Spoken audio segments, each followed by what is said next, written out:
And hello, everybody. Welcome into the season one finale of the Jet Fuel podcast here on gshow.ca, on gshow Productions on YouTube. Happy that you're here. I'm your host, of course, Graham, the G-Show Forsyth. This edition of the Jet Fuel podcast, as every one of them has been, is brought to you by Cannon Fasteners and Tools, their one-stop shop for all your industrial needs here in the province of Manitoba. Sure to check out their store locations in Brandon and Winnipeg today, as well as checking out their website at mccannonfasteners.shop for all information on their tools and what they're all about before going in and making a purchase, as well as Terraco, serving Manitoba producers for over 80 years in the agricultural industry. Sure to check out their website at terraco.ca for more information on their products and what they do and why they're so reliable and trusted for these past 80 years in the agricultural industry. And as well as special thanks to goaltenders for sponsoring this edition of the show, as they've done all season long. Your goalie's personal video review service. Be sure to check out their website for more information on what they do at GordyTumilsonGoalies.ca. As for this episode, it's the final episode of the year since the Winnipeg Jets unfortunately bowed out in the first round once again in the Stanley Cup playoffs. I truly thought Colorado was the best first round matchup that the Jets could have gotten. And, no matter if they were, if they weren't, or if there was just no good matchups for the Jets, I was proven wrong. Colorado smashed Winnipeg in 5 games. I'll get into my thoughts on that series, where things went wrong for the Jets, where they go from here. We're also going to take a look at the rest of the Stanley Cup playoffs, the contenders, the teams that have gone out, stuff like that, as well as talking about just this season in general for the Jets, and more of talking about what's ahead for this franchise into the 2024-2025 season. Let's get into it here right away on G Show Productions, the Jet Fuel Podcast Season 1 finale here on gshow.ca, brought to you by McCann Fasteners and Tools, Terraco, and Goaltenders.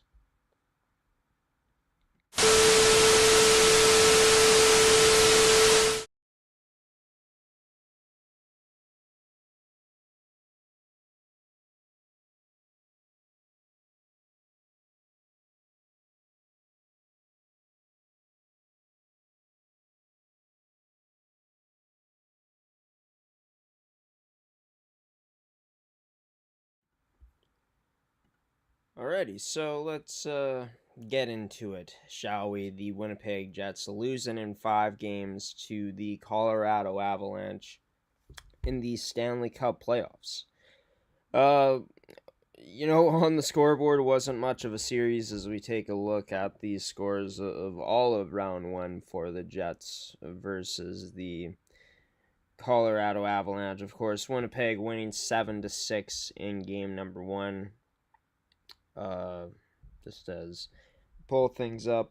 By the way, round two has already started, even though round one it still needs to be finalized tonight with the Stars and the Golden Knights in a game 7. But as for the Jets and Avalanche, the Avs come back strong after losing game number one, winning 5-2 against Winnipeg. They win game 3 6-2, 5-1 in game 4, and 6-3 in game number 5. And the thing is, in all of these games, Winnipeg was in them. Just the Avs at the end of the day was too much for the lineup the Winnipeg Jets had out there. And, in terms of what went wrong for the Jets, a lot of things did. But want to start off by defending Connor Hellebuck.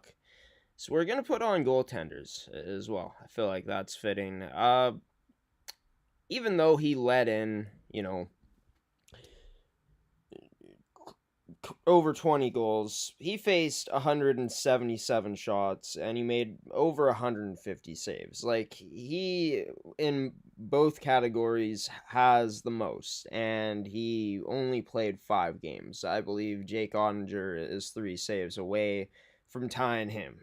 He faced 35.4 shots per game in the playoffs, compared to a team in the Winnipeg Jets that allowed 29.6 on average in the regular season. He was far from perfect.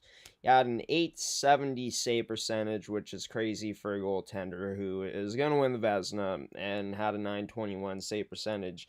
In the season, his game 2 giveaway was bad. He couldn't steal a game, or maybe it was game 3. I don't remember off the top of my head when the giveaway happened. I swear it was game 2. Yeah, I believe it was game 2. My apologies. Yeah. But, I think he was far from the problem. I think if you put Brossois on net, the same outcome would have happened. If not, he would have given up more goals. So I think that Hellebuck, in many aspects, played outstanding in this series, but in many aspects, he just needed to be a bit better to make the save, and he couldn't be. And for himself, he felt that he played well too. He literally went out and said that he felt that, and he said, I know you probably won't believe this, but I felt I was playing the best hockey of my career. And he said that I was just in a zone. I was flowing. I was just playing. And it almost seemed like maybe he was calling out his team, maybe he wasn't, but for this Jets team to be better in front of him. And Neil Pionk said it, game 5 was their best, but I think Neil Pionk was also a player that came out and said they need to be better in front of Hellebuck, and they needed to be. The best defensive team in the league, or one of the best in many aspects this season, wasn't there in this series for the Winnipeg Jets. In fact, the whole team got outclassed from the forwards to the defense. Scheifele and Connor were the only players who were at or over a point per game in this series. Scheifele leading the way with 6 points, 2 goals, 4 assists. They needed more from that second line, and they didn't get it. I was on the Ehlers train all season long, and he didn't show up, unfortunately, in the playoffs like I thought, and many thought he would. Sean Monahan and Tyler Toffoli were very disappointing in these playoffs, pretty much ineffective, and they end up being placed on the fourth line in game number 5. The Lowry line only combined for 2 goals, both of them scored by Adam Lowry, and, sure, Gustafsson scored for the Jets in this series, but their offense wasn't good enough when comparing it to the Colorado Avalanche and what they were getting. But as for the Winnipeg Jets, so we pull it up, yeah, the scoring by committee was not in strong numbers this series. They had 15 goals in total, 3 per game, and that's not going to be enough, especially when you're giving up as much as you did against this Colorado Avalanche team. And for the Winnipeg Jets, you could just see they were getting outclassed on the ice, getting hemmed in their own end a lot. A lot of the play was in the Jets zone, and Georgiev really did step up his play after game number 1 of this series. The Jets had their chances still in game 2, game 3, even in game 4, especially in game 5, but couldn't find ways to do enough against Georgiev. Talking about taking away the eyes, that's what Hellebuck talked a lot about, how he couldn't see a lot of the goals that were going in, and that's what Colorado was doing a great job of, as well as exposing Hellebuck by moving the puck side to side. For the Winnipeg Jets, I found that they had an extremely difficult time trying to break in to the middle of the Colorado Avalanche defense in terms of retrieving pucks. Colorado was better in that aspect. I think I talked about it last time. The guy from Sportsnet, I forget his name, brought up the stat that Colorado was number 1 in that aspect, in that stat category throughout the season, and it really did show throughout this series. I think that this team also got outcoached. This 2023-2024 Winnipeg Jets squad that finished second place in the Central Division. They had home ice, and yes, they were matching the Lowry line with the McKinnon line, like talked about before the series heading in, how that was supposed to be the plan. Unfortunately, the second line for the Jets was lacking, and Unfortunate because that was the best line heading into the playoffs for the Jets. They're most productive. But Bonus waited too long to switch it up, waited too long to put Perfetti in the lineup and Miller as well. Why weren't they in the lineup in game 4? They get in the lineup in game number 5. But still, I think that, there were a few players who you could have essentially taken out. One of them being a player I think in a Mason Appleton. Honestly, I think Tyler Toffoli would have suited himself very well on that third line role. Potentially, maybe it would have forced him to work a bit more as well, trying to adapt to that role. But still, I don't understand why Colin Miller wasn't in this series from the get go, to be honest with you. Putting their trust in Logan Stanley, who I gave props to. But yeah, Colin Miller was night and day better than Logan Stanley, and to acquire him and not really play him at all is ridiculous. The Jets' power play at one point was over 20%. One of the positives, honestly, for them in this series when they got the man advantage, but the discipline factor, it really did cost them in game number 3. This was a team that, it just seemed like a lot of times out of the gate, aside from maybe game number 3, they were outclassed by this Colorado Avalanche team. And there were times where, yeah, the Winnipeg Jets would have good puck control. They'd have it in the Avalanche zone. Colorado had more trouble getting into the Winnipeg Jets zone. But once Colorado found a way to establish, man, they were working the Jets, to say it, to put it lightly. And Winnipeg having bad puck management with the puck was bad too. Colorado took advantage. The Jets' depth was really not as important as I thought it would be when you're talking about Colorado had in their top 6, how it came to play. Really underestimated this team and shouldn't have. They have Stanley Cup experience. Their guys on the third line were even coming to play. Zach Parise was having a solid series for his standards. The defense for this Colorado Avalanche team played so well, and Georgiev was up to the task. And unfortunately, Hellebuck wasn't good enough to steal the game for this Winnipeg Jets team. He needed to. This Winnipeg Jets structure, as great as it was, you need great players. And, guys like Neil Pionk, Logan Stanley, those guys got exposed throughout these Stanley Cup playoffs up front. The top guys came through in terms of that top line producing, all at point per game, or just a bit under that in terms of Gabe Vilardi. But they couldn't get that depth scoring, that scoring by committee. That was so important. Way too many penalties taken, whether you like the reffing or not. The Jets had to find ways to stay out of the box, and they couldn't in this series. And yeah, they just seemed ill-prepared in so many ways. Coaching wasn't the best at times, and yeah, it was a frustrating series to watch as a Winnipeg Jets fan. Now, would it have made a difference in putting Broswell in for a game or not? Maybe it would have sparked this Winnipeg Jets team, but I just think Colorado was getting too many chances in front of the Winnipeg Jets.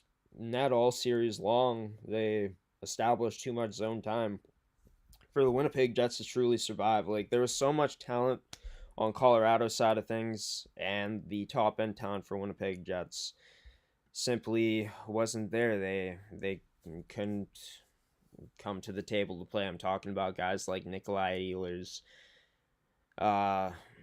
Sean Monahan, and Tyler Toffoli, and it sucks because Chevy went all out at the deadline, or went all in, as I should say, to get guys like Toffoli and Monahan, and they couldn't come up clutch when they needed to, like we expected them to, when you're making a move like that. And that sucks. Jets golfing early, and Colorado going to be moving on to play against the Dallas Stars or the Vegas Golden Knights. Game 7 going tonight at 6:30. And yeah, when you look at the Colorado Avalanche, I just want to take a look at their playoff statistics. One sec. Yeah, Nathan MacKinnon was really solid in that playoff series. Arteri Lehkonen and Vlad Nichushkin, though, was the story, I think, especially Nichushkin with a hat trick in this series. I believe leading the team with 6 goals. I could be wrong on the number there. Just trying to find hockey reference for this. But yeah, world class defensemen, world class forwards for this Colorado Avalanche team. And to be honest with you, their top 3 players in MacKinnon, Rantanen, and Makar are better than any player the Jets have. And I think that speaks volumes to how stacked they are. Casey Middlestat looked great too. But in terms of the playoff scoring, just getting to it now. Yeah, you're talking about Nichushkin with Valerie, that is not Vlad, but Valerie Nichushkin, 7 goals in 5 games played. Lehkonen, 5 goals, 3 assists. MacKinnon tied for the team leading points with Makar and Rantanen, all having 2 goals, 7 assists. Josh Manson from the defensive side of the puck, he's a point per game. This team just so many weapons, and the Jets just fell short. Colorado raised their level, and the Winnipeg Jets couldn't raise their level through the games. Even when we saw the Winnipeg Jets best, them fighting so hard in game number 5, which is great, honestly, to at least to pull out a silver lining, even though it's not the greatest, thing at the end of the day, because for the second straight year, this team goes out in 5 games. But at least this team fought until the very end. But even when they did give their best in this series, it just was truly not enough for the Colorado Avalanche. Too fast. The playoff experience, them being able to bring their game to another level, and their top end talent being enough, and truly a huge difference. I'd say the biggest, based off of the game 1 performance from both teams, where Colorado outplayed the Winnipeg Jets. Gorgiev settling down and raising his level was a big part of it too. And the Jets, Connor Hellebuyck, the best goaltender in the league, got lit up.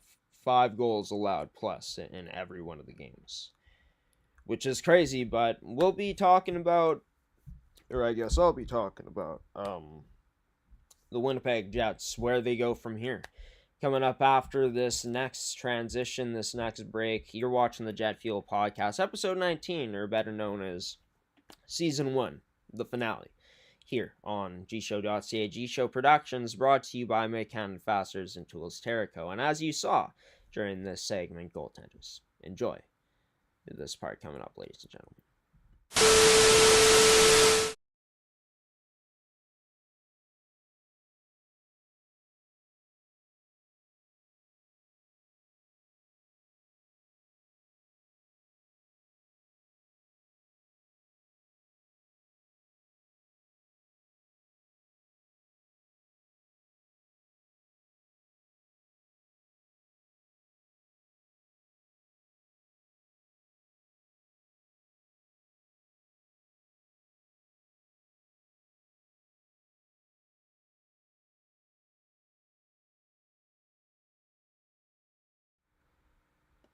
Welcome back to the Jet Fuel Podcast, ladies and gentlemen. Season 1 finale here, brought to you by Goaltenders, Terrico, and Make-Hand Fasteners and Tools.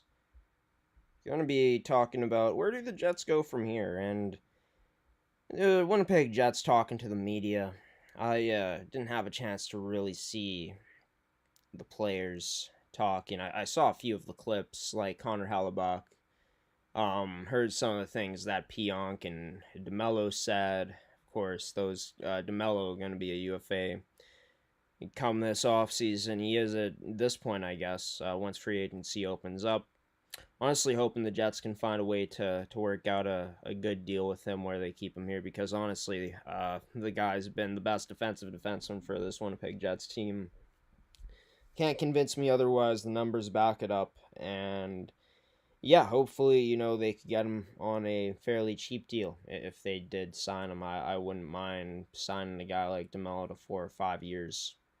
And yeah, who knows, money around what he's making right now. Maybe a bit more, bit of a pay raise since he's been so good. But yeah, Rick Bonus, he talked about how the fight in Game 5 was a positive, and he says that now there's a chance for a lot of growth to learn from this series and how to be better, essentially. And he says that, for himself, he is going to be making a family decision, going to be talking to Chipman and people in this organization. Of course, didn't give a direct answer, but how he was talking about how he was involved with this group still. And I could very well see Rick Bonus wanting to come back next season. Honestly, I think it could very well be his last if he did come back. And for me, I wouldn't mind, honestly, another coaching change. I think that Bonus has been a pretty good stopgap for this Jets team. And he talked about, the things that they've accomplished while he's been here. He said that he's came in and changed the culture. Says that the team had a bad rep, which he has changed the culture in many ways. Him coming in, stripping the C off of Wheeler and getting things rolling. Selecting a captain that I think is great for this team and this city's value and the work ethic that Adam Lowry brings. He gave them an identity to help this team win, which they've climbed up the standings. 2 years in a row. They missed the playoffs the season before. Him making it here, or him coming in here, they make it as the last wild card last year. Even though they were up higher, they slid in the standings. They're able to rally off 8 straight wins after losing 6 games to finish second place this season. And he said, making the playoffs, which they have, of course, 2 seasons in a row. Those were the reasons the organization brought him in. And then he talked about now it's about getting to that next step.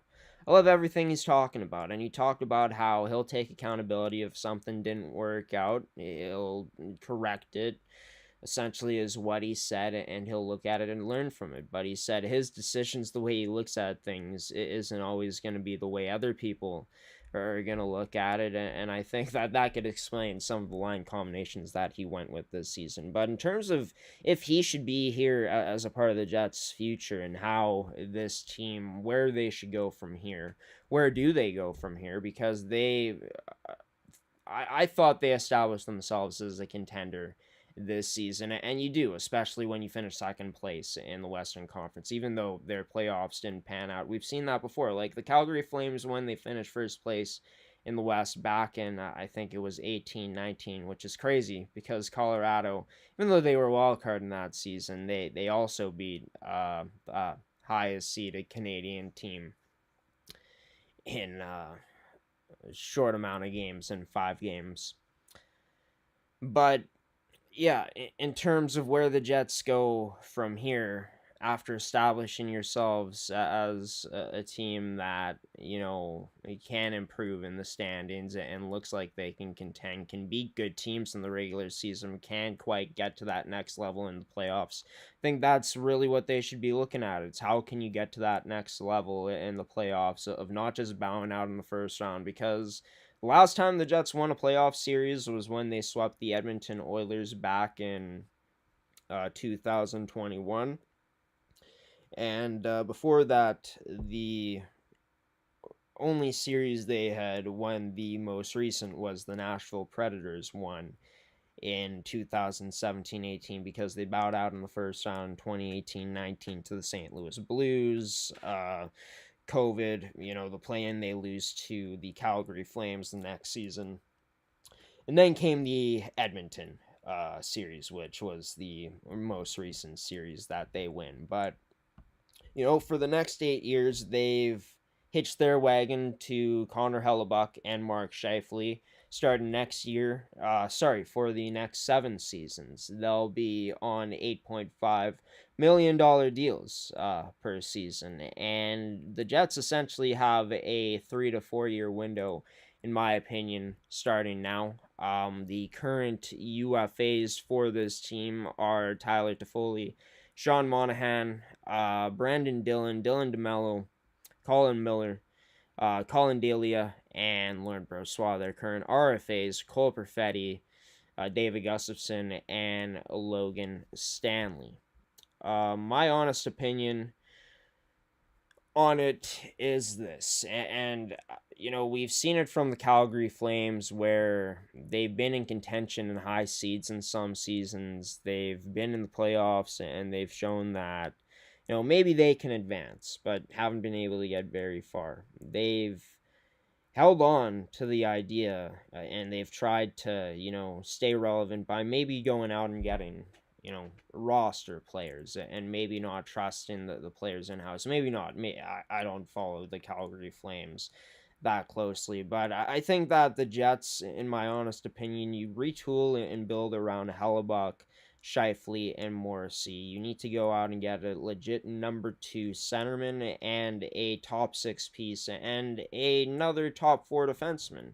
Maybe that's too much to ask for in one offseason. Ideally, Laurent Brossois stays. Hopefully he sticks around, but the rumor has been he wants to be a starting goaltender for a team, and I don't think that's happening here with Mark Scheifele. But the reason I bring up Calgary for the Winnipeg Jets is I hope that they don't sell, their prospects, or they don't go down the route where they're so desperate to compete now and to just make the playoffs. It needs to be, I think, a well thought out process, and you're the deepest you have been in a while up front based off of this season, the deepest since I think 2018-19, and you still have a lot of talent in that prospect pipe when you're talking about guys like Rutger McGroarty, Brad Lambert, Nikita Chiprikov, Heinola, who is a RFA, his deal is up this off season, so that should be very interesting to see how the Jets deal with that. But Salamonson as well is on his ELC. You have Cal Capobianco here, who is a UFA at this point, and Thomas Milich just signed his RFA ELC deal for 4 years. So I think depending how the Jets play their cards, you give some of these younger guys a real shot, a real look in the upcoming training camp, coming up before the season in September. I'd love to see Hanola back, as well as this team potentially giving a guy like Salamonson a real good look in preseason. And in terms of the Jets here still, like, even though he has another year on his contract after this year, I'd be looking to trade or buy Neil Pionk out, depending on the value you can get back for him. And the same type of deal with Nate Schmidt, because these guys are not worth their salary, and they've been, I'd say Neil Pionk more than Schmidt, but have brought more negative play than positive play to this organization, to be quite honest with you. If any top end forward is going to get traded during this offseason, it's going to be a guy, Nikolai Ehlers, based on the term. He only has 1 year left on his deal. He'll be a UFA coming up at the end of the 2024-2025 season, based on his performance, unfortunately, in the playoffs, where he didn't score a goal, only had 2 assists, and the money where he could be asking for a pay raise. He's making $6 million. I think he'd be the guy most likely to go, but I don't believe they're going to trade him this offseason. I don't know. I just think, like, you're going to have 4 players potentially out of 6 in your projected top 6 right now back. Right, and who knows if they think a guy like Lambert is ready to take the next step. If guys like him, the young guys coming up, can prove that they can be valuable assets there, and Ehlers is having a fantastic campaign, and maybe he doesn't want to resign here, and you need to get something out of him, maybe then you trade him, but I don't think you trade him right now, especially with some of the guys that the Jets could be losing up front in Monahan and Toffoli. I'd rather sign Monahan compared to Toffoli. That way you have way more insurance down the middle of your lineup, and I do want to see this team go out and bring DeMello back. But the bottom line is this: depending on what the Jets do this offseason, and I think it would be great if they can go in and bring in a legit number 2 centerman. Unfortunately, I don't think Monahan is that on the team. After watching these playoffs, he just didn't really show up in the playoffs, to be honest with you, and I think he would have had a better one if he was in this team's bottom six if he was in the middle nine or the middle six of the lineup where he's playing third line. I think that, he was just in a role at the end of the day where he can be effective, and it sucks because he just didn't raise his level when he needed to the most in the playoffs, like so many guys didn't on this team. And I think that the Jets are truly stuck in this position right now where you're always going to have a chance to make the playoffs when you have Hellebuck in your net. Guys like Mark Scheifele had kind of a resurgence this season in terms of him being a player that gave more of an effort than he has in previous seasons. Morrissey has been the model of consistency that I think not many players can be or have been in this league this season, like he has in these past 2 years, honestly. But in terms of this team, yeah, when you have those guys playing the way they did this season, you're always going to have a chance to make the playoffs. You have a world class goal scorer too in Cal Connor. And yeah, in terms of guys that the Jets need to resign, there's quite a bit, and it'll be interesting to see who comes back. I really do hope that they can sign Cole Perfetti back. I think you should be able to get him for fairly cheap based on his production. He becomes a healthy scratch. Maybe you tanked his value a bit, and that works out in your favor. But yeah, it's going to be really interesting to see where this team goes this off season, to see what type of trades they potentially make, because I think it's clear now that you can't win as much as I've just been praising guys like Shifley. You can't win with the lack of, I think, punch at center you have behind him. And that's something I think the Jets need to find a way to address, whether they have it within their system already, or maybe they go out and make a big trade. Honestly, I'd be fine if you trade Nikolai Ehlers. As much as I love him, as much I've been on the hype train, like, he, unfortunately, the fact of the matter is, and I think still he would have maybe had a better playoffs if you trusted him and put him on the first line. And I think still switching that in the season was stupid. But yeah, if you were to trade him, you need to get something great back for him, because he's way too good of a talent for you to just trade him away for something that is not as good as he is at his best. And I think, his value isn't at that point right now where you could trade him and get something really great back for him. Like his value when he is at his best would command. So that's why I think that the Jets are going to hold on to him. That is to maybe raise his value before you do make a trade, or maybe they end up re-signing Ehlers and shock everyone, because I think a lot of people would not be shocked if they traded him, based off of the postseason that he had. But yeah, I'd love if they re-sign him. But if they traded him, you need to trade him for the right player. This Jets team next season, we'll get into the outlook of how they'll look next year to end off this episode. But no matter who they do bring back, I think that Rick Bonus needs to not be as stubborn as he was this season next year. I think there were so many times where, I understand he's one of your most highest paid defensemen, but you should not be playing Neil Pionka as many minutes as you did per night. He would go away from a line that was working, like Ehlers, Scheifele, and Velarde, in favor for a guy that was just coming back from injury, and playing him on the top line in Cal Connor. And I feel like that kind of messed things. The flow up offensively for this Winnipeg Jets team at the time when he did it, so many questionable decisions. Didn't really have that much faith in Cole Perfetti. And Cole Perfetti, I thought he looked really freaking fast in the one game he played in these playoffs, which was really awesome to see, because he's got great IQ. He's one of the smartest players. He's at his best, if not the smartest player on this Winnipeg Jets team.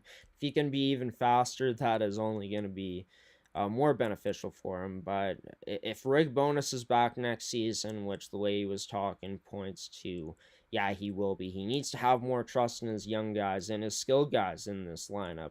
If guys like Nikolai Ehlers and Cole Perfetti are back. But the Jets, I mean, to end off on them for now before we get into talking about the Stanley Cup playoffs, like I said, they climbed up to second place in a very good Central Division. They had a goaltender that had a Vezina caliber season in Connor Hellebuck, and a team that won the William Jennings Trophy. But at the end of the day, the offense was lacking from this team. Many said, even though they were deeper, the scoring by committee had to be there. And they thought that it would be evident the skill come playoff time. And even though they did upgrade by getting guys like Toffoli and Monahan, that was true. That ended up being true at the end of the day. It also, I think, speaks dividends to, a great structure is great, but great players win you championships, I feel like. And that's what Colorado had on the back end, and that's what the Jets are lacking on their back end. That's why I feel like, honestly, still, I know I was on the add and forward train, but I think I'm on to this. The Jets need to add a game changer, or at least another top four defenseman on the back end. I think they kind of had it in Colin Miller, to be honest with you, and I don't understand why he was on the bench in the press box again. Another shot at bonus. Why were you not playing Colin Miller when you had him in your lineup, when you guys obviously did the work to trade him? You knew what type of player you were bringing in. I just don't understand it. But yeah, you need to bring a player in, or maybe you have it in your organization. If Heinola can prove himself in camp once again, he was the best player in Jets preseason before he went out with that injury that costed him playing time this year. But yeah, I think the playoffs exposed the Jets in terms of they need to find another defenseman to pair along with the excellence of Josh Morrissey, so they have more impact from the back end there. I think if you can hold on to DeMello, you keep your best defensive defenseman. Sandberg should only get better next year, and he had a pretty bad playoffs, but hopefully he can learn from it, like a bunch of these guys should, you would hope.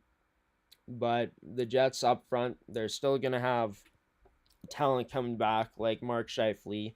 Even though he struggled down the line, I think he picked it up, especially during playoffs. Offensively, that is, and a guy like Kyle Connor. Gabe Velarde, hopefully he can stay healthy next season, and I think he's going to be back and going to be in Jets camp. I hope so. Maybe I'm blind and just dumb optimistic, but and this is dumb optimism, but I think that Nikolai Ehlers is going to be back. I think the biggest need the Jets need to address is that second line center position. Do you get a good caliber second centerman back in a Nikolai Ehlers trade right now? I'm not so sure. Are wingers value that high compared to D-men and centermen in this league? I don't think so, and not playing him first line and playing him the minutes he deserved, and his own doing of not playing his best in the playoffs was a real killer in his trade values. So I think that's once again why the Jets are going to hold on to him. I would bring Sean Monahan back strictly right now for the fact that you don't have a second line centerman really, and you've shown that you're not going to put your faith in Cole Perfetti at the second line center position. And I think that when you're talking about Sean Monahan, is he really going to be asking for a boatload amount of money? He produced good here, but he didn't step up in the playoffs.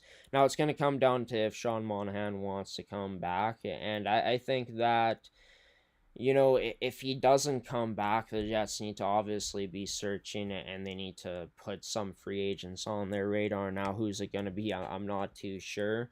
But is there someone throughout or in the system that could come in and be that guy?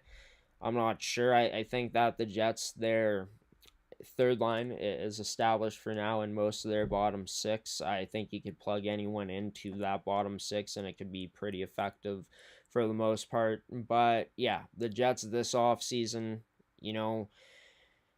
there's two different ways you can go, right? It's either you go out shopping this offseason to fill needs like the second line center position, Uh, Another top six forward added potentially and a top four defenseman? Or do you assess, because there's guys in this, from what I've heard, I think John Liu reported it on Twitter, or X, which is formerly known as Twitter, but he reported that, you know, it seemed like the players in this organization were really excited about the future that they have in guys like Lambert, Chibrikov.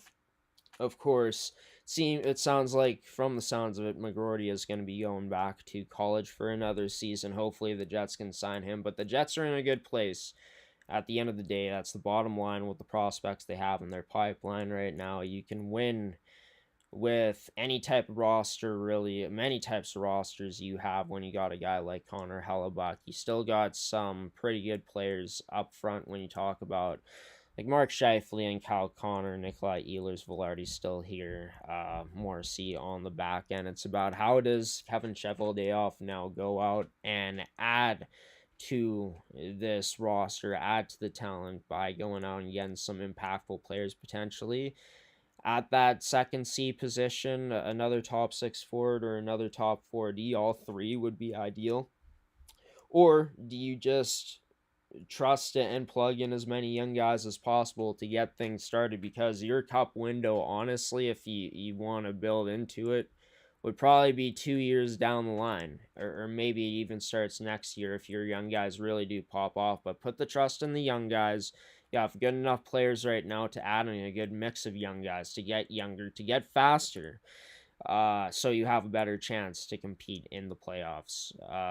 This Jets team, I think, has players that can play hard on it, inject some youth into it, some speed.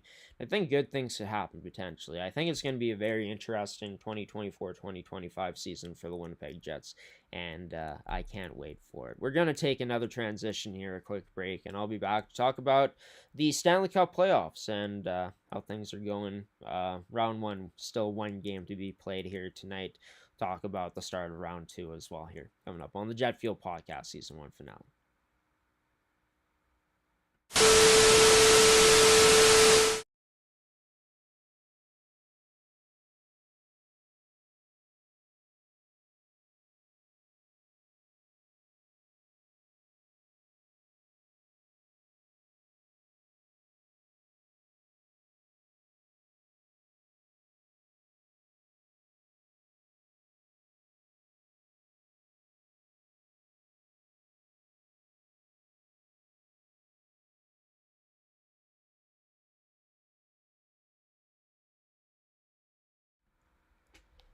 Welcome back, everybody, to the Jet Fuel Podcast for Ep.19, Season 1 finale.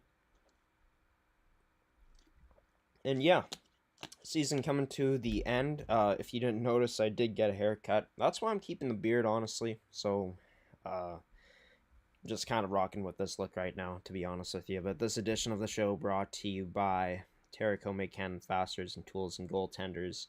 And yeah, deciding to keep the facial hair for now. Going to be interesting to see if I have it or not for the start of season 2, which this podcast will be coming back in September of this year. It's going to be revamped. Full lineup of guests, which is going to be great. I'm hoping to have maybe a guy like Ken Wiebe on the show, honestly. Love to talk to him about the Winnipeg Jets. Feel like it could be a good debate.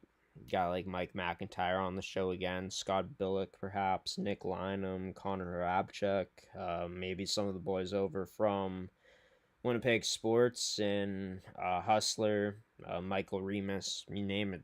Hoping to have them on the show next year. New layouts, all sorts of great things coming to the Jet Fuel podcast. Maybe we even change the name, but you're going to be having a new logo as well, which is going to be awesome.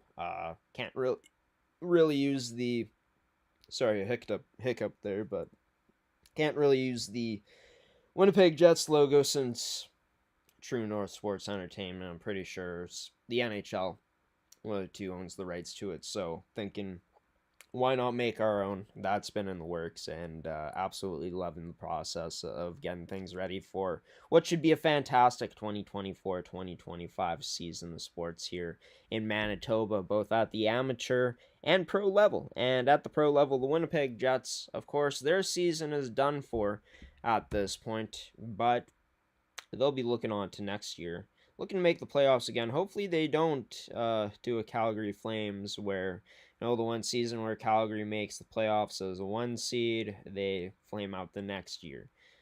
Uh, you know, things not the same sometimes in the NHL. And by the way, congratulations to Rick Bowness being named as a finalist for the Jack Adams Award. Didn't agree with Rick Bowness's line combinations this season, but he sure did some great things for this Winnipeg Jets team to be in the position they were in. Give him credit about the system and just having this group buy in this year is fantastic.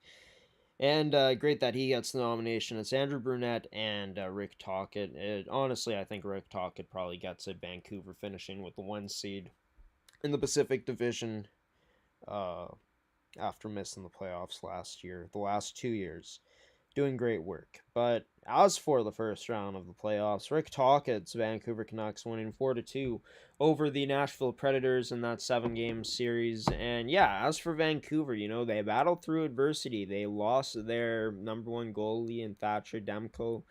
DeSmith comes in and plays a fantastic game. And then they turn to goaltender in Onter, or not Arturs Silovs, who ends up allowing only one goal in his 2 starts to close out. Vancouver and Nashville, they didn't put up the most shots in this series. In fact, a lot of the games down the line from game 3 to game number 6 were 1-goal games. But the last 2 games of the series, it was Vancouver outscored Nashville 3-1. They took game number 6 to clinch it 1-0, which was a pretty slow game from the looks of it, to be honest with you, with the way the puck was moving. Maybe it was faster in person, but Vancouver chipped away, went on the forecheck, got it to the slot, and put it past UC Saros. And for Nashville, Vancouver, their defensive play, they were blocking shots, playing spirited in their own end, and playing good enough defense to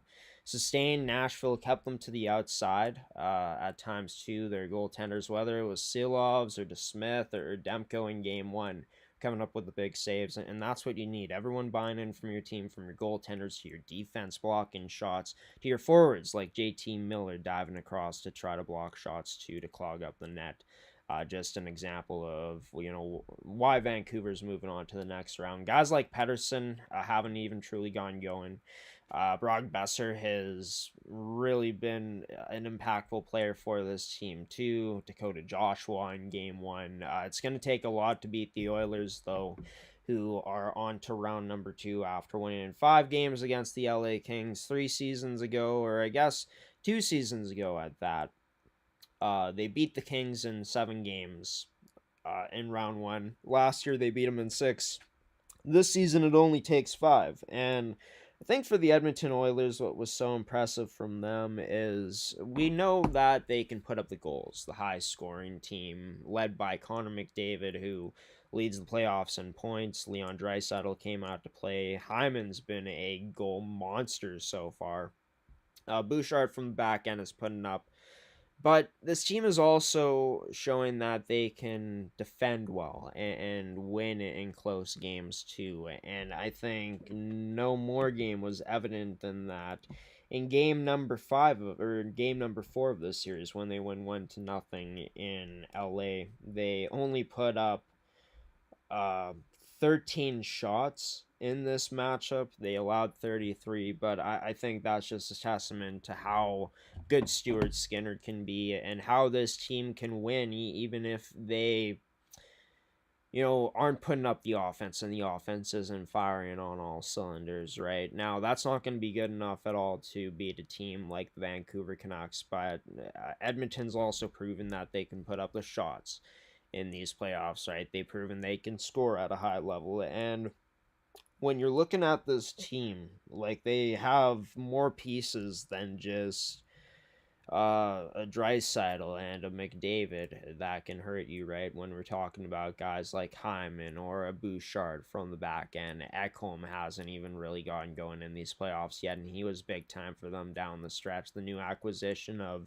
Adam Henrique hasn't really come to play as well in the playoffs yet, so he could get going in this next round against Vancouver. Nugent Hopkins, Evander Kane, Warren Fogle even could potentially make a difference in these playoffs. The Oilers, I feel like, are a team that are set well for the next round of the playoffs and potentially beyond. It could be the year that McDavid and his Oilers get to the Cup. But don't underestimate Vancouver. This is a team that could be on to the Cup, or not to the Cup. It could give the Oilers a tough test, and anyone in the playoffs a tough test with how they're believing in themselves right now. But as for the other series in the West, already I've talked about the um, Colorado and Jets series, so I won't talk about that anymore. I'll talk about the series that still has to be finished, still has to be played for Game 7.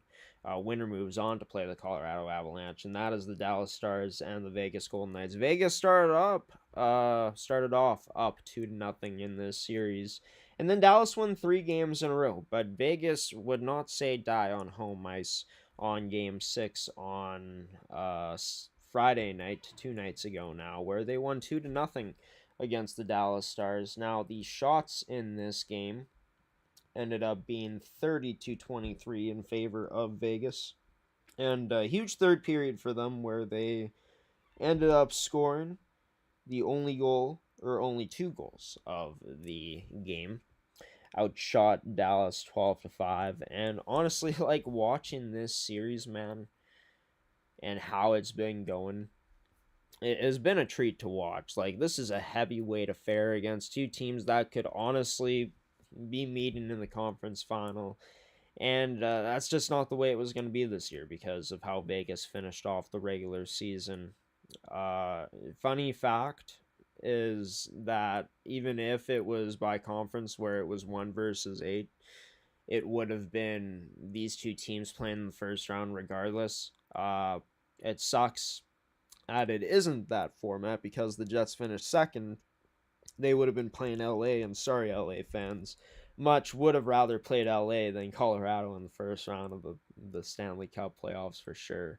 But as for Dallas and the Vegas Golden Knights, it seemed like Dallas kind of figured out this Vegas team after game number 2, and found a way to break through with their offense. Guys like Wyatt Johnston were really starting to come up clutch for this team. And then it seemed like Vegas did a way better job, like they were in games number 1 and in parts of game number 2, at making it really tough for Dallas to break through the neutral zone and really break through the middle of their defensive structure in their own ends. So in terms of the goaltenders, I think that Jake Ottinger's been getting better and better as this series has gone along. And Logan Thompson was great for this Golden Knights team, but they have the luxury of 2 really good goaltenders of being able to play one of them. And Aiden Hill has Stanley Cup experience. He's been really good since coming in. Honestly, both these 2 teams, like I said,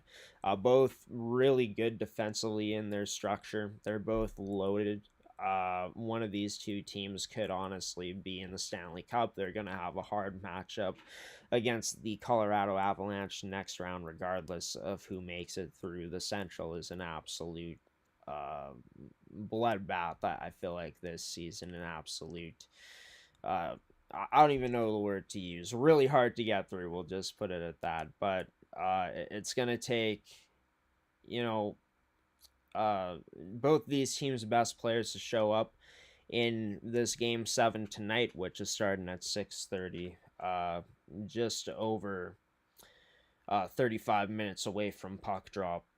But it's going to be what team can turn their puck luck into their favor tonight, into good fortune.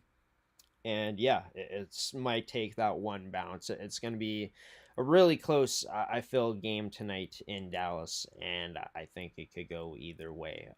But either team, whichever comes out of it, are going to be battle tested heading into next round. where they'll be facing off against the Colorado Avalanche. The matchups in the Eastern Conference are set, and we got to start off with this. I think it's only fitting, but not the Colorado Avalanche, the Toronto Maple Leafs losing in game number 7 again in overtime. A favorable bounce off the boards to Pastrnak. He beats Ilya Samsonov with the backhand goal, sending the Boston Bruins through, snapping their 0-6 elimination streak yesterday from going to 0-7. Almost blowing it against the Toronto Maple Leafs. Austin Matthews was back on an assist in that loss. Toronto went up a goal by Lindholm, which, was a weak one that Samsonov should have had. I'm not sure if it went through a screen or not, but yeah, the Leafs in a lot of the games in this series outplayed the Boston Bruins, but Boston throughout this series seemed like they were the more composed team. It seemed like Toronto really did kick their game up to another level when they did have their backs up against the wall when they lost game number 4. Some gutsy performances for them to be able to win. William Nylander was a stud in this series, probably the best player for Toronto. And honestly, a lot of players in this series played well for the Maple Leafs. It was just the little things that end up making the difference, and that's what Boston's been better at than Toronto throughout this rivalry. Throughout these past years, ever since 2013. Well, that was more of a monumental collapse from the Toronto Maple Leafs, but still, Boston has come through in the big moments where Toronto hasn't been able to, and it's just the same old story for the Maple Leafs. I'm sure a lot of big changes are going to be coming there, or maybe no big changes at all. We'll have to wait and see. I think it's going to be an interesting and pretty eventful offseason nonetheless for Toronto. But Boston sets up a matchup for themselves against the Florida Panthers. And for Florida, I mean, this is a team where I've had bias against them because I'm a Paul Maurice hater. But I can't hate anymore. He's coaching well right now. This Florida Panthers team is a stacked team, right? When you talk about guys like Makachuk and Sam Reinhart, Carter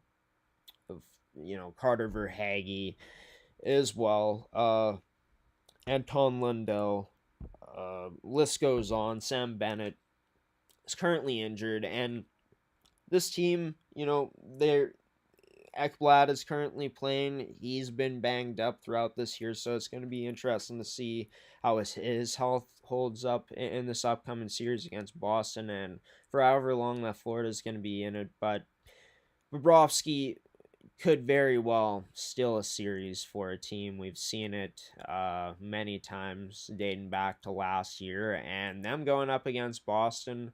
It's funny, Makachuk, I believe, came out and said that they expected it to be Boston. So kind of funny hearing that from, your opponent, I feel like, for Boston. But they are going into this series trying to slay the dragon. Florida Panthers team that was the last team to get into the playoffs last year that beat them and knocked them out of the Stanley Cup after the first round when they were supposed to be the team to go. This time around, it's Florida who's going to have the home ice. They're the division champs. And a team that won this division down the stretch, down to the very last few games against Boston after Boston kind of faltered, and they didn't. I think this series coming up is going to be extremely competitive. It could be that one side ends up just running away with it and wins it in 5 games. That's happened many times before in Stanley Cup playoffs in NHL history when you think it's going to be closer than it really is. But I do think that Florida's the deeper team up front when you talk about their 3 lines and the ability to score.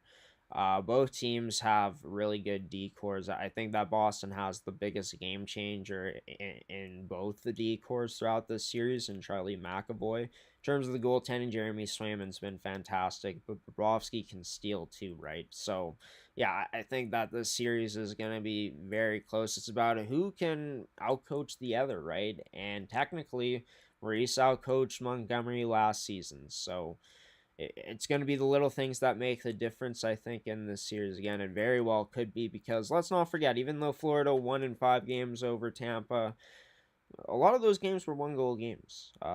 So yeah, expect with the rematch, Boston feeling like there's unfinished business for themselves. I could see this going 7 games. Not going to give you my winner though, but as for the Carolina Hurricanes and New York Rangers, we'll just get into them right away. Speed run it. 4-3 final for New York to take game number one. It was pretty close in shots, 25-23 in favor of Carolina. New York went up 4-1. Carolina had 2 goals in the third period compared to New York's one, but it didn't really matter at the end of the day. New York holding on again, and it just seems like this team, once again, their top end guys are coming to play. We saw it in round one, and they just got so much depth. So many pieces that can attack you. You got 2 goals from Zibanejad in this matchup, a goal from Trocheck, and one from Artemi Panarin, who he's been having a great postseason so far. But we're seeing guys like Alexis Lafreniere getting into the mix, guys like a Chris Carter who are making an impact. Even a guy like Jack Roslovic having an assist in this matchup today, right? Adam Fox as well. This is a loaded New York Rangers team and backstopped by one of the most talented goaltenders in the world, the top 5 goaltender in Ilya Shesterkin. On the other side for the Carolina Hurricanes, they almost swept in their first round matchup against the New York Islanders, but ended up losing in overtime. They would end up finding another gear after being scored on in game number 5 and ended up taking that matchup to win game 5 and get to this spot. I think that there were some goals today, just looking at it, where Freddie Anderson could have had them back, but at the same time, New York found a way to break through a very great, arguably the best defensive system in the league, coached by Rod Brindamore for this Carolina Hurricanes team. So, yeah, for Carolina, this is a team that has as much depth, I think, kind of underrated compared to the New York Rangers. They have Evgeny Kuznetsov, who I think is back to playing some good hockey, leading that fourth line, which I think is pretty darn good in terms of your chances on if you want to go deep in the Stanley Cup playoffs, having game changes in all phases of your lineup. But what I kind of worry for as a guy that went with the Carolina Hurricanes and all this is hopefully the Rod Brindamore rumors about the extension and stuff, that's not a distraction right now. Hopefully this team can lock in, because it's going to take that in this series against 2 teams that are so skilled. The mental aspect is so huge, and it seemed like New York at times was doing some of the mental things better than the Carolina Hurricanes in this matchup. Also, Carolina, I think that their power play, that's a huge thing too.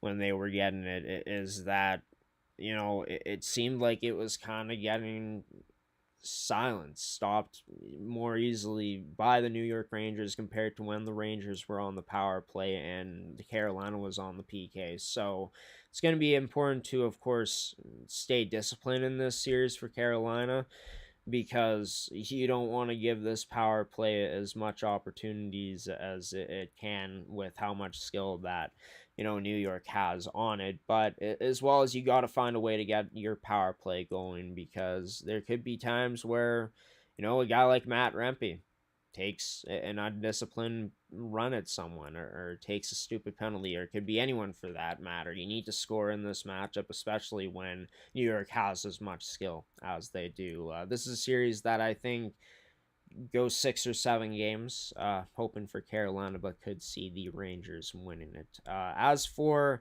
the Oilers and the Canucks, I see that going 5 to 6 games. And then for the Avalanche series, I also see that going 6 games. If I had to be honest, from what I've seen, in terms, I'll give you some winners. I'm going to go with Edmonton in 6 games over the Canucks. Scratch that. I'm going to go Edmonton in 5 games over the Canucks. I'm going to go with the Boston Bruins in 7 games. Boston or Florida. You know what? I've done it too many times. I'm going to go with Florida in 7 games. I'm not going to pick against them. I'm going to go with the Hurricanes in 7 games as well. And then now Dallas might not even get through. They were my preseason pick to win the cup. But Colorado was so dominant. I think that Dallas and Vegas have better coaching. Their teams are as deep. You know what? I think that Dallas is going to win tonight. And I think that they're going to get through and beat Colorado. I think that they got the speed and they got amazing defense. A way better decor on paper compared to the Winnipeg Jets. And Ottinger's been great as well. And I know that I don't think he's as good as Connor Hellebuck, but I think his team has good playoff speed and have done a good job at stifling one of the deepest rosters in the NHL in round number 1 against the Vegas Golden Knights. But if Vegas makes it through, honestly, I do like Colorado's chances too in that series, but it could be anyone from the central side of the bracket who makes it through. Honestly, it's that talented, that close, I think, out of these 3 teams. But yeah, let me know in the comments what your thoughts on the Stanley Cup playoffs are. We're going to end this off with a look back at the Winnipeg Jets 2023-2024 campaign. You're watching the Jet Fuel Podcast, the Season 1 finale for Episode 19 here on gshow.ca, brought to you by McCann Fasteners and Tools Goaltenders. And as you saw on the screen for this part of the show, Tarek, back for more in just a moment.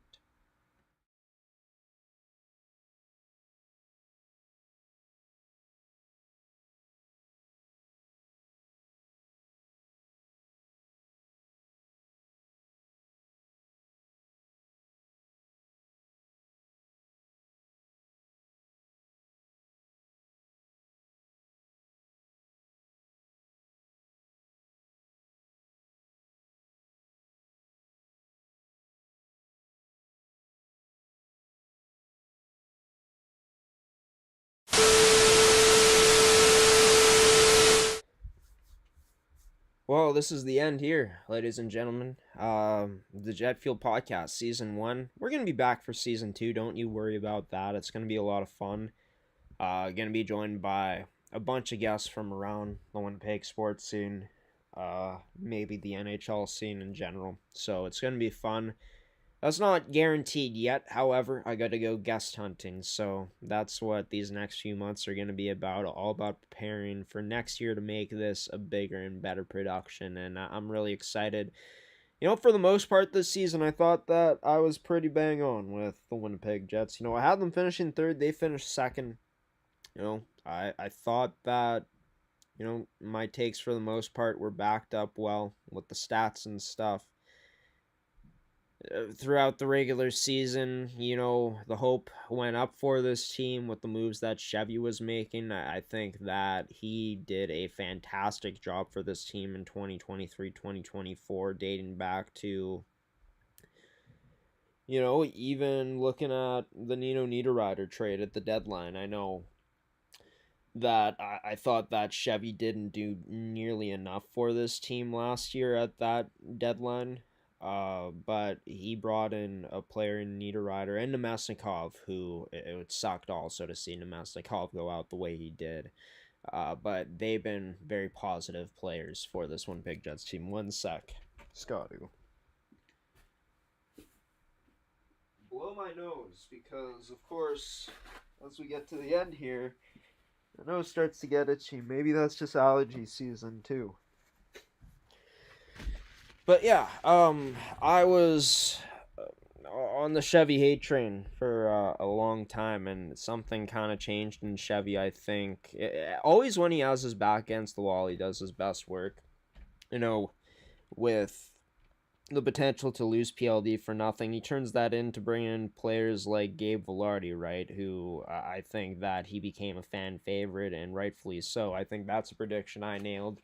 For now, at least, him being a better player than PLD, I think that was kind of proven in this first year. But yeah, I think that Iafallo, there were times where his play dipped in the season by quite a bit, but he was a guy I loved his effort in the playoffs. And yeah, just being able to sign Nino Niederreiter, define the odds, I guess, that were put out by the media, and re-signing Scheifele and Hellebuck to 7-year deals for the same amount of money. You know, he did a lot of great things for this Winnipeg Jets, and I think even though Monahan and Toffoli, they didn't pan out in the end, he took chances and went all in for this team at the trade deadline. I think that maybe not totally all in. I think that he still should have went. In my opinion, maybe I didn't say this before, but I truly do think getting a guy like a Chris Tanev or even a Sean Walker would have set this team up well. But at the same time, he went out and did that and got a Colin Miller. I think at the end of the day for this Jets team in 2023-2024, the end result, there were a lot of issues, like already talked about. I think from the big guns on the ice in terms of the second line not, stepping up to some coaching decisions, like waiting too long to put Miller and Perfetti in the lineup. David Gustafson played really well in the playoffs when he played, but I did think there were opportunities where Perfetti could have seen a shot. Finished 7th on the team, or top 7 in points this season. Just don't get it. I especially don't get the, oh my god, my nose.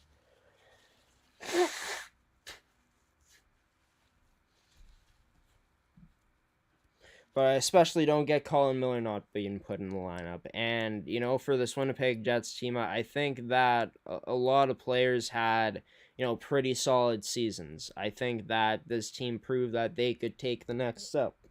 And Rick Bowness talked about, well, what's it going to take to get to the next step? I think going out, like I talked about, and making, a big move or two during the off season would be huge and essential for Chevy if you want to get this team to the next step right away. Now you're gonna have to take some looking, of course, and I'm sure if they are going this direction, they've already been maybe looking at options.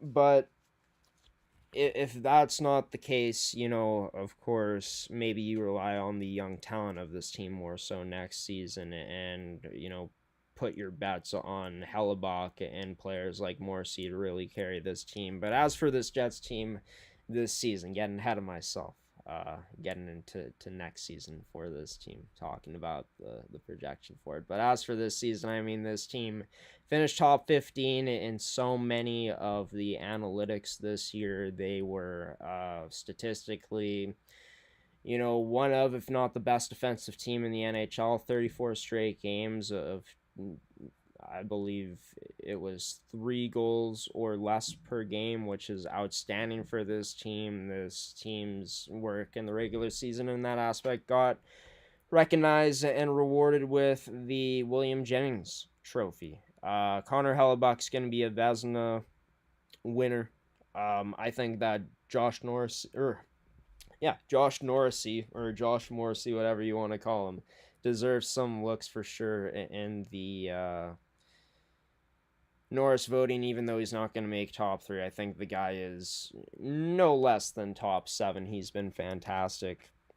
And, you got good effort out of guys like Mark Scheifele this season, which I think is so huge. This team, the depth was there by the scoring. They proved that they could have a fantastic first line when Nikolai Ehlers was up there with Gabe Vilardi and Mark Scheifele. Gabe Vilardi made a fantastic impact in this first season. And when you're talking about the streaks that this Jets team put on, they were fantastic in, from one point in November all the way through December. This team at one point was first place in a very good Central Division, and they finished second place after finishing in the second wild card last year in the West. So there were a lot of improvements. I feel like I saw, and a lot of people saw it coming this season with how this team just seemed deeper. The culture seemed like it was just different, especially with Blake Wheeler gone, them changing their captain to their hardest worker, rewarding him with giving him that letter, and Adam Lowry, and things just felt like they were going to be different this year, and they were for the most part. Even when this team went through adversity in the regular season, losing 6 straight games, they rattled off 8 straight to end things off. You beat the team that smoked you in the end in the first round in the Colorado Avalanche. You beat them 7-0 in the regular season, and even beat a team like the Dallas Stars, the game before that, right? So, there were a lot of great things that happened for this team this season, but at the end of the day, myself and many others touted them as Stanley Cup contenders. And Stanley Cup contenders don't bow out the way this team did in the first round. It just shouldn't happen that way. And I think the biggest thing for one final time, just looking ahead into next season, is that there's going to have to be another level for this Jets team. Now, if Rick Bowness is going to be back or not, they're going to need a coach that is not stubborn with his lines, plays the guys where they need to be played to get the most value out of them. I think there needs to be more trust on guys in this organization when we're talking about a player in Cole Perfetti getting the ice time he should be deserving to get. I know that he was ineffective and looked like a ghost to so many people at one point in the season, but you also got to think about, was his confidence maybe down? Because, he's not producing, but also not getting the ice time, even when he was producing at a very good level. There's got to be, and I love how much accountability Rick Bowness has taken, but there's got to be another level in the line combinations and the decisions for this team to get to the next level. And I do think that Chevy needs to go out and maybe add another big piece to this team. Whether it's Colin Miller-Stein or someone else, you need to find a way to get a legit top 4 defenseman to take some of the load off of Josh Morrissey, and you need to find a way to fill that hole at the second line center position to establish the effectiveness of this top 6. Now, for this Winnipeg Jets team, in terms of their free agents, again, heading in to this offseason, current UFAs, Tyler Toffoli, Sean Monahan, Dylan, in terms of Brendan Dillon, Dylan DeMello, Colin Miller, Laurent Brossoit, and Colin Delia. RFAs, Cole Perfetti, David Gustafson, and Logan Stanley. In my opinion, I'd be fine if Tyler Toffoli doesn't come back. Didn't do much for this Winnipeg Jets team. Probably be asking for a decent amount of money, and he's not a guy that sticks around as often. For Sean Monahan, I wouldn't be opposed to, bringing him back. In terms of, he feels a need for that second line center position. He can play in the regular season, even though he didn't raise his level in the postseason. He was very good for the Winnipeg Jets here. He played. For Brendan Dillon, I'd love to have him back.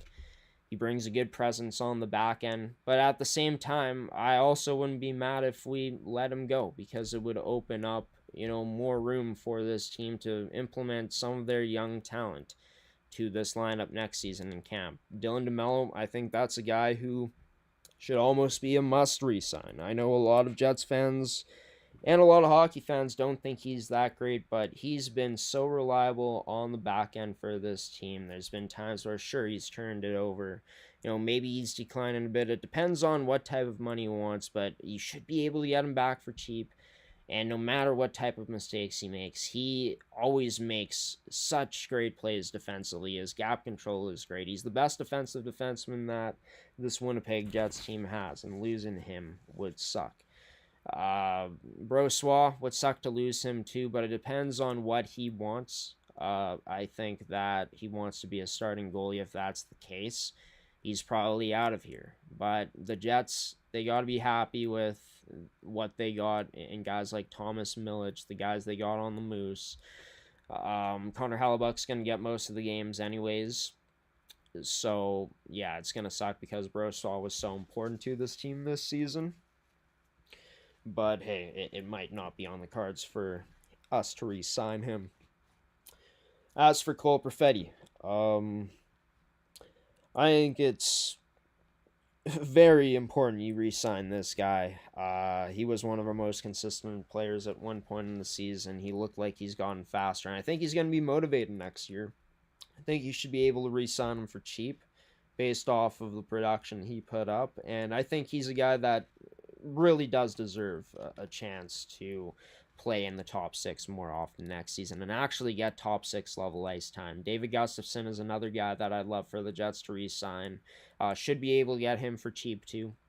The Jets have control of him, of course, with an RFA tag on him. For Logan Stanley, showed some good things this season, but overall, he's a guy that I don't think the Jets would be, in trouble without if they don't choose to re-sign him. Anyone can have him, honestly, go at him. Wouldn't be surprised if he's back in this Winnipeg Jets organization. But the Stanley experiment has failed. I don't know what to tell you. It's the way it's gone. But, yeah. Could we see Nikolai Ehlers being traded this offseason? I really hope not, because I don't think the value is where it needs to be at, like I said early on, for you to get the most out of him in a trade to get the most for him. Because Nikolai Ehlers, what he does, I don't think gets measured as much on the stat sheet. His play driving ability, his zone entries, all that stuff is so valuable, I think, in this. Oh, sorry, my screen just kind of froze up there for a sec. But it's so valuable. So many things he brings to the table. And, I think that if you have him back, he's going to be motivated in a contract year no matter what. You could see the best of Nikolai Ehlers, and that could drive up his price. And then maybe you look at trading him, at the trade deadline even. But would the Winnipeg Jets do that if he's one of their best players and, they're in a playoff position? There's going to be a lot of interesting things going into next season, but I'll say it one last time. The Jets are in a fantastic place with the current players they have on their roster and the pipeline of prospects that they have. I think that in these next few years, it's really important for this Winnipeg Jets to give a look to these young guys, because they're going to be a huge part of this team, their success in the future, to winning down the line in the next 3 to 4 years as the Scheifele and Hellebuck contracts go along, because that's what you're really using it as that measuring stick, is the first 4 years of these guys' contracts. And I feel like there's more of an opportunity than ever with guys like Toffoli, Monahan, guys that, play huge roles on this team going out, where the Jets can look at young guys within the organization and say, hey, we're going to put our trust in you. We've drafted you. We've done the scouting on you. You're here for a reason. Let's put you into the lineup, and we still have a chance to, make the playoffs at that, with the type of guys we have. When you're talking about a guy in net and Connor Hellebuck, Josh Morrissey, Shifley, Kyle Connor, and other guys like that. I think that 2024-2025 is going to be really interesting for this Winnipeg Jets team. And yeah, in terms of if they finish top 3 in the division again, we'll see. Honestly, I think that at this point, like, other teams are going to be better again. That's always the way it works. But I think the Jets, with the pieces that they have right now, like Dallas, Colorado, are going to be better, most likely. And you look at everyone else, like, could it be Nashville that takes that next step? I don't know. Like, I don't think right now, roster to roster, they're better than the Winnipeg Jets, to be honest with you. And yeah, just thinking about it, St. Louis, like, shaky and net. No, really, that decor, like, Winnipeg's is better. And who else? The Minnesota Wild, like, there again. That's a team that I think, with the superstar and Kirill Kaprizov, that's a team that could bounce back. They've been a playoff team before. But yeah, I think that the Jets, even though they went on 5 games again and it's disappointing, yeah, I don't know. I think it's going to be a really interesting offseason and one that is going to be probably pretty memorable for Jets fans, just like last offseason. But yeah, that's going to mark the end of the Jet Fuel podcast here for the 2023-2024 season. Next year, I think, if this team goes out, when they do go out for the finale of the show, I'll shave the beard, because I'll be growing out the beard again, so that should be a lot of fun. Want to thank you, the viewer, for tuning in to this episode. If you did enjoy it, be sure to subscribe and turn on notifications so you don't miss any future uploads of this podcast, which will be returning next year, or in a few months, I guess, in September, for the 2024-2025 season. And yeah, it should be an interesting one. We're going to be following the Jets from training camp all the way until the end of their season, if they make playoffs or not.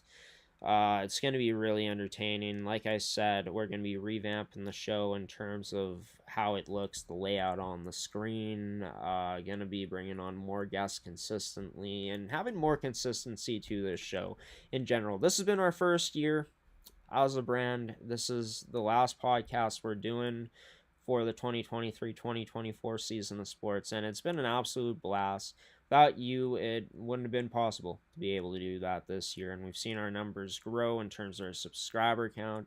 Not the most views on this show that we get, but we definitely found a lot of them in the MMJHL and MFHL content. So for everyone that tuned into that, and even this show, any other types of our content, want to thank you so much. It means so much, and I can't wait to build off of this year and hopefully grow G Show Productions next year. I hope that you enjoyed listening to me every time I was doing this Jet Fuel podcast and every other single piece of content. But yeah, a lot of cool stuff coming next year.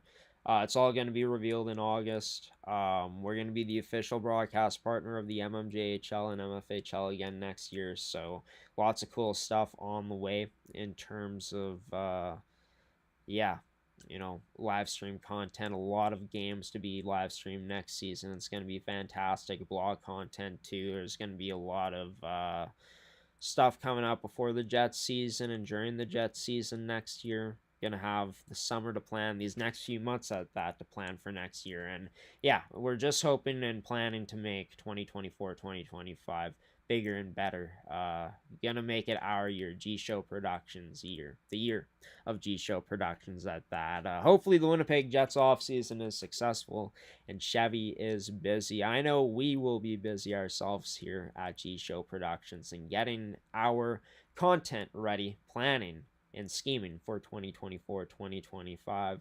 And hopefully these guys are back next year, our sponsors. Thank you to them for sponsoring another edition of the Jet Fuel Podcast. The finale here in terms of Mid-Canada Fasteners and Tools, your one-stop shop for all your industrial needs. Be sure to check out their store locations in Brandon and Winnipeg, as well as our website, midcanadafasteners.shop. To Terrico, serving Manitoba producers for over 80 years. Be sure to check out their website at terrico.ca. And to Goaltenders, your goalie's personal video review service. Be sure to check out their website for more information, GordyTumilsonGoalies.ca. Thank you to all three of those companies for sponsoring us and supporting us. Like the viewers, without their support, we wouldn't have been able to make this content happen this season. But hopefully they're back next season. We've enjoyed our partnerships with them. A lot more perks to you guys next season coming when we do partner with those brands and any other brands that we will be partnering with. Bigger and better things basically in 2024-2025 for G Show Productions. The future of sports here in Winnipeg, Manitoba, and Manitoba in general. But till next season, hockey season, Jets fans, been your host, Graham, the G Show Forsyth, giving you the salute, peacing out, and waving so long. Jet Fuel returns in September. Be sure to stay tuned on our website, gshow.ca, as well as on our social media platforms, as we'll have an announcement coming in the next few months, most likely in August, if not in September, for our 2024-2025 content. So long, everybody. Take care, and we'll see you all in September for episode 1 of season 2 of our official Winnipeg Jets podcast here on gshow.ca, the Jet Fuel Podcast. Take care, everybody. See you in season 2.